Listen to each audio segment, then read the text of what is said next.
What's up, guys? This is Zach from Angler's Escape, and today I have my 5 favorite walleye fishing lures in front of me. Last night, this is an ice fishing cabin that I'm in right now. We caught walleye, and we caught them on a variety of jigs and baits, and so I want to go ahead and go over those jigs and baits with you. And let's go ahead and get started with number 1. So number 1, my favorite walleye fishing lure is the Rapala Jigging Shad Wrap. This is really nice because it has a lot of horizontal movement. There's a little piece of plastic in the back that when it falls, it kind of pushes the minnow down at a horizontal angle, giving it that extra action. It's also pretty dense. It's got a lot of hooks on it. I really like the fire tiger color and the gold color because I think it really mimics perch, the coloring of perch, and that is what one of the main forage fish species are for walleye. Another tip I'd like to with using these lures is to get a minnow head and just hook it right onto the bottom treble hook of the jigging shad wrap, and that can really help increase your catch at times. So that's number 1. Number 2 is a spoon. Now there's a lot of different spoons I like to use, golden jigs that I like to use for walleye, and one of them is a Kastmaster's. This is a fire tiger jig. It's a 1/4 ounce, and this is the 1/2 ounce. Depending on how aggressive they are, a lot of times I just like that 1/4 ounce cast masting spoon. Sometimes I'll go up to the 1/2 ounce if they're really aggressive.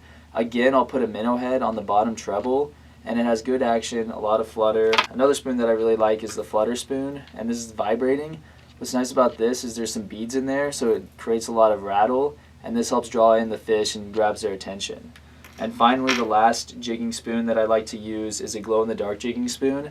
This is really nice for night fishing because a lot of times in the night, low light conditions, they can't see these other spoons as well, but when they glow in the dark, they can see them better. And when I went to the bait shop, the bait guy really recommended getting this spoon right here, the glow-in-the-dark one. So let's go ahead and move on to my favorite lure number 3.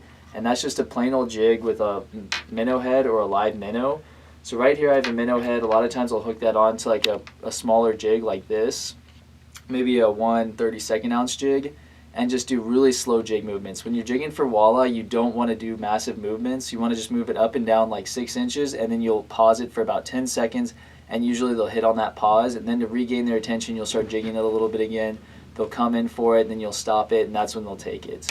And so then maybe I might use a 1/8 ounce jig for a full live minnow and keep that on there.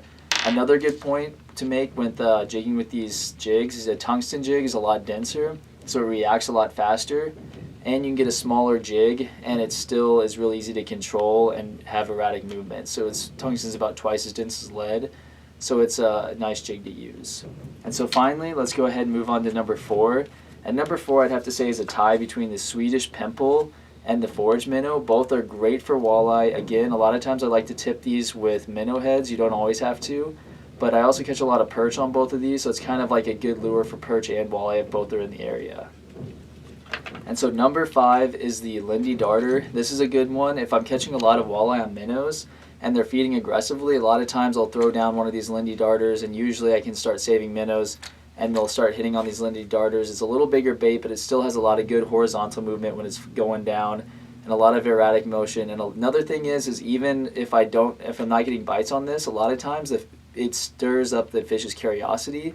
So they'll see this big bait rattling and moving up and down in the water column, and they'll come in from around the area to around your ice fishing hole, and then they'll see other natural baits and they'll take those. So it'll help you with your minnows and catching stuff on the natural baits. So I hope you learned something here today and you'll try out one of these lures, and thanks for watching.